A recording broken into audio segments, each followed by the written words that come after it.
the argument that we have right now with Trump, with Iran, with the economy, with the border, is that Trump's got to get it all done now. Otherwise, Democrats will win in the midterms. I'm not so convinced. Every day, it's just getting worse. And I was kind of confused by this. So I asked our good AI friend, ChatGPT, why were Democrats polling so miserably?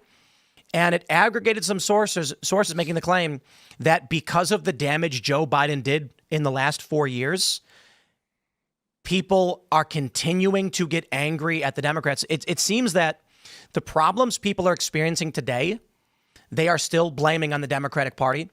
I suppose the argument is that when your run-of-the-mill person tries looking into why things are inflating and costing so much money, they're not blaming Trump.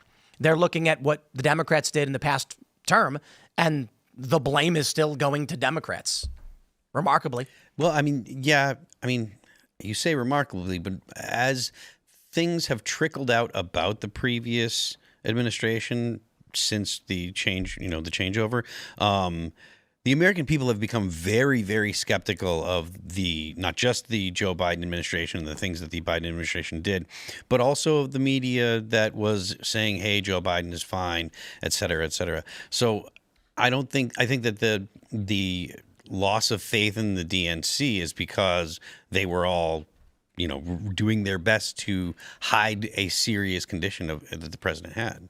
Well, I think they also have a man problem, which is fairly obvious. And they're trying slowly to recover from that. But every time that a man in the Democratic Party has an idea of how to fix that problem and appeal to men, they shout him down and instead want to listen to this ham planet Olivia Juliana, what she has to say as part of the consultant class.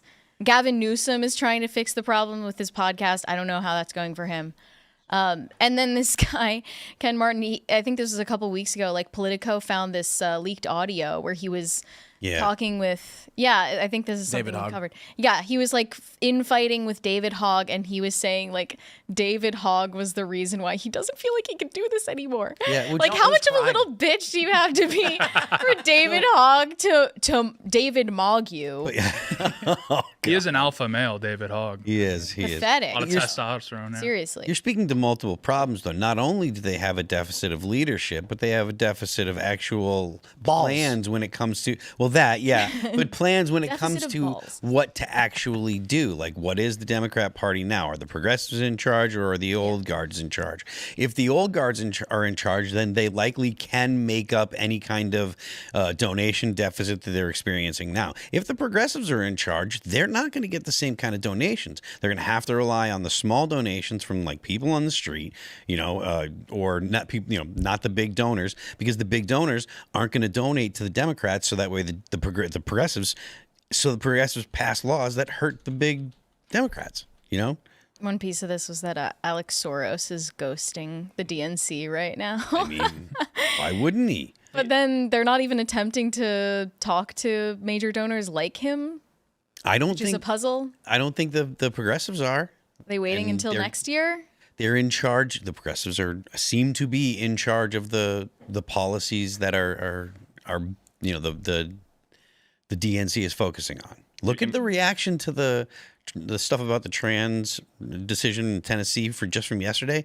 That is such a 90-10 issue, and that's what they're spending their time focusing on for the past 24 hours. Honestly, it should not be a states' rights issue. It shouldn't be allowed at all. It should be federally banned to cut children's dicks off. But again, so they lost the smallest amount of ground, and they're wigging out because that's what the progressives in the party focus on, that stuff, the really crazy So until they get that straightened out, they're not going to be able to find good leadership, because the leader has to actually believe in, to some degree, in what they're leading for. I think the Democratic Party is going to go the way of Bud Light.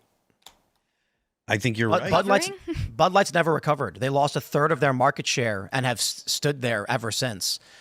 I know they've sponsored UFC and they've tried to turn this around, but it's just not happening. Same thing with Target. These companies have not recovered from when they went woke and got broke. The DNC's brand is tarnished. So younger people who are now entering the political space, and I don't mean 17-year-olds who are turning 18. I mean 28-year-olds who are going to be entering their 30s soon. They're now starting to get politically active, and they're like, I don't want to be associated with whatever that is. Those people are nuts. There's the flashy issues like the trans issue, which of course put people off, and I mean the activists pushed those.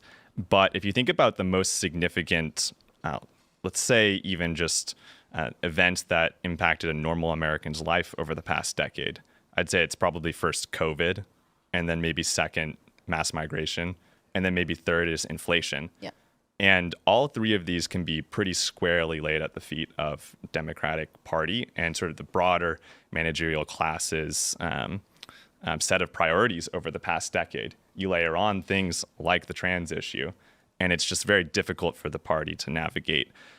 To basically navigate forward something they basically need to come up with something that's more compelling. It's funny because I see bumper stickers about trans issues, but not about inflation. Yes.